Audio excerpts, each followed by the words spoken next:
Sa Urdaneta, Pangasinan naman, patay ang isang lolo matapos magulungan ng truck. 3 sasakyan naman ang sunod-sunod na nagkabanggaan sa isang intersection sa lungsod.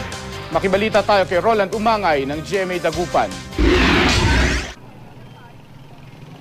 Ganito ang sinapit ng jeep, tricycle at motorsiklong ito na nagkarambola kagabi dito sa intersection ng MacArthur Highway sa Urdaneta City, Pangasinan.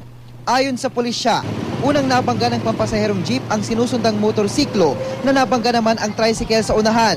Sugatan sa aksidente ang rider ng motorsiklo at ang 2 sakay ng tricycle. Lumabas investigasyon ng pulisya na nawala ng kontrol ang driver ng jeep na aminadong lasing. Nakainom lang ako, siyempre medyo biglaan lang yung dating. Napag-alamang nakasagi pa ng isang AUV ang jeep bago ang karambola. Kuya, nasagi mo ako, sabi daw nung driver ng Ribo kanina. Tapos yung kasi, iwan ko, lasing naman kasi. Hindi na umimik, tumakbo na daw yung jeep.